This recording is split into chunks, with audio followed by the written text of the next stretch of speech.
عارفين ده اغرب مسجد اسما.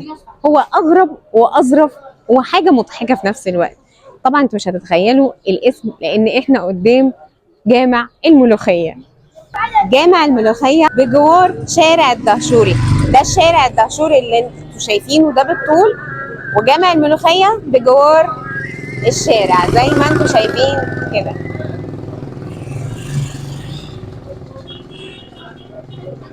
المسجد ده هنا في بني سويف، وما زال التاريخ يتوارث. بقى نعرف ليه اسمه جامع الملوخية.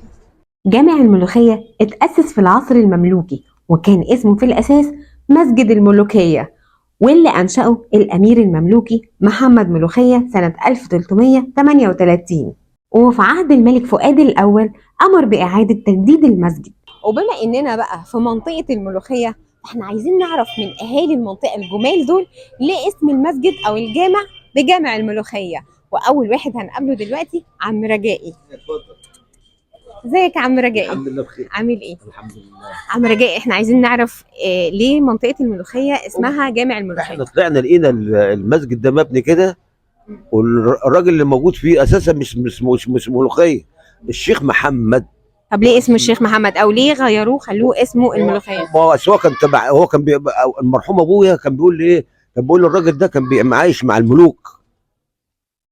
اللي هو كان اساسا هو الشيخ محمد ده كان بيقول لك ابويا هو بيحكي لي، انا مش شفتوه. بيقول لك كان عايش مع الملوك، وكان يعني بيتكلم معاهم. هم ايه سموه ايه يعني. هنا بقى طلعوا الدعايه بتاعته عشان يسهلوا العمليه، قال لك محمد ملوخيه، لكن هو الاساس اسمه ايه؟ الشيخ محمد. الشيخ محمد بس. هو عم رجائي كان قال ان الشيخ محمد يعني من سلاله الشيخ السيد البدوي. ايوه يبقى مش عارف عمه او خاله، الله اعلم بيه. بس هو مش من هنا. هو من السيد البدوي. ايوه بالظبط بالعربي. طيب انت دلوقتي يقال ان المسجد ده اصلا كان بيوزعوا ملوخيه على الفقراء والمحتاجين، علشان كده سموه مسجد الملوخيه. لا بتاعت الله بركات. ده الاساس، ده الشارع ده اساسا شارع ايه؟ شارع الشحاتين. احنا طلعنا كانوا بيقولوا كده. طب وليه اشمعنى يعني اسمه؟ ما هو كانوا بيجيبوا الايه مؤاخذه المؤاخذه الاكل والحاجات دي المكسر ده، وكانوا بيبيعوه هنا في الشارع. ابويا اللي كان بيحكي لنا، ما شفتش حاجه. بس تمام.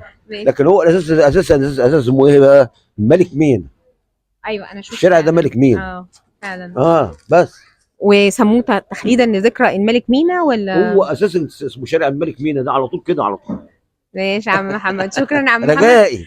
عم رجائي. شكرا يا عم. الله يبارك لك يا ام محمد. ربنا يكرمك. الله يكرمك، كل سنه وانت طيب يا بنت. ده بقى واحد من الناس الطيبين اللي عرفنا منه معلومات عن منطقة الملوخية، وشوية قال لنا انها اسمها منطقة الشحاتين، وبعد شوية قال لنا اسم الاساس الشارع اسمه الملك مينا. فاحنا على مدار المنطقة هنا فاحنا هنعرف معلومات والاقرب للحقيقة. ويلا بينا. منطقة جامع الملوخية اللي كان في الأساس اسمه جامع الملوكية بقت منطقة حيوية جدا بالسكان. منطقة الملوخية من الأماكن اللي ليها أهمية في بني سويف، لأنها بتجمع بين التاريخ العريق والأهمية الدينية. ولما هتدخل منطقة الملوخية هتحس بالعراقة والأصالة، مش بس في المكان ده، في أهلها كمان. أكيد الجو في رمضان هنا غير. وسنة 1894 وهب محمد بيك إسلام وقف 10 فدادين لمسجد الملوخية. ده غير إنك هتلاقي في المسجد نقوش وزخارف مملوكية بتحمل التراث المملوكي الأصيل. انتوا عارفين بقى ليه اسمه جامع الملوخية؟ الموضوع ده بقى يرجع لروايتين.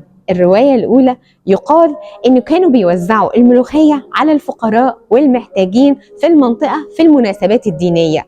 والرواية الثانية بقى بتقول ان كان في الارض اللي اتبنى عليها المسجد ده كانوا بيزرعوا فيها الملوخيه، علشان كده سموه جامع الملوخيه.